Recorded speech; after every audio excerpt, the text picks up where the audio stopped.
बहुत समय पहले की बात है।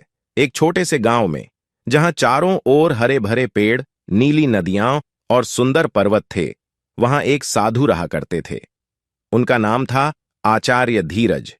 उनके पास एक बहुत पुरानी और रहस्यमय बुद्ध प्रतिमा थी, जिसे देखकर हर कोई मंत्रमुग्ध हो जाता था। प्रतिमा की आंखें मानो किसी गहरे ध्यान में लीन थीं। उसका चेहरा शांति और करुणा से भरा हुआ था। आचार्य धीरज ने उस प्रतिमा को हमेशा छुपा कर रखा। लोग कहते थे कि वह प्रतिमा साधारण नहीं है, बल्कि उसमें कोई दिव्य शक्ति है। परंतु आचार्य धीरज इस बारे में कभी कुछ नहीं कहते थे। एक दिन गांव में एक चतुर और जिज्ञासु युवक आया, जिसका नाम था विवेक। उसने आचार्य धीरज के बारे में बहुत सुना था और वह उस बुद्ध प्रतिमा को देखने के लिए अत्यधिक उत्सुक था।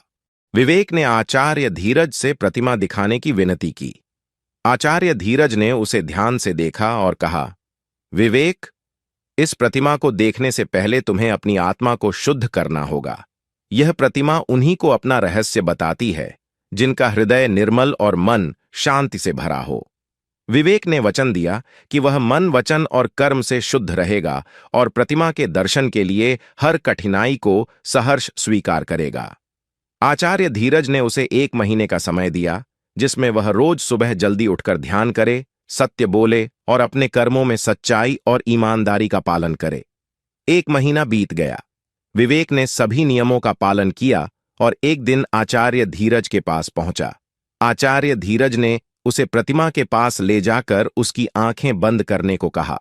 जब विवेक ने अपनी आंखें बंद कीं, तो उसने एक अद्भुत अनुभव किया। उसे लगा जैसे वह किसी अज्ञात संसार में प्रवेश कर गया हो। उसने स्वयं को एक सुंदर बगीचे में पाया, जहां चारों ओर खिलते फूल और सुखद सुगंध थी। तभी उसे एक मधुर आवाज सुनाई दी, विवेक, यह संसार केवल प्रतीक है। सच्चा संसार तुम्हारे भीतर है।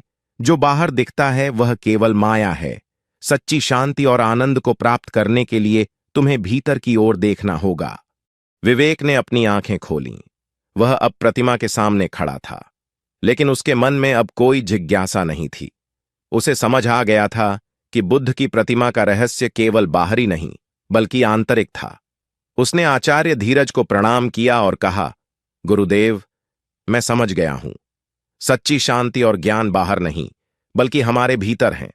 इस प्रतिमा ने मुझे आत्मज्ञान का मार्ग दिखाया है।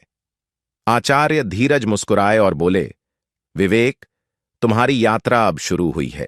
याद रखो, हर व्यक्ति के भीतर एक बुद्ध छिपा है। जो उसे पहचान लेता है, वही सच्चा ज्ञानी है। विवेक ने गुरुदेव से आशीर्वाद लिया और वहां से विदा हुआ।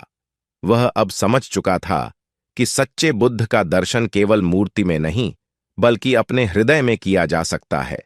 जब वह गांव से निकला, तो उसकी आत्मा में शांति और आनंद की अनुभूति हो रही थी। उसने मन ही मन प्रतिज्ञा की कि वह इस ज्ञान को दुनिया के कोने कोने में फैलाएगा और लोगों को सच्ची शांति का मार्ग दिखाएगा। कहानी का अंत वहीं होता है जहां एक नई शुरुआत होती है। विवेक की यात्रा अभी समाप्त नहीं हुई थी, बल्कि उसने अपनी यात्रा का सबसे महत्वपूर्ण कदम उठाया था। और इस तरह बुद्ध की रहस्यमय प्रतिमा ने एक साधारण युवक को असाधारण ज्ञान का मार्ग दिखाया। कहानी का संदेश यह है कि सच्चा ज्ञान और शांति हमारे भीतर ही होते हैं। हमें केवल उसे पहचानने की आवश्यकता है।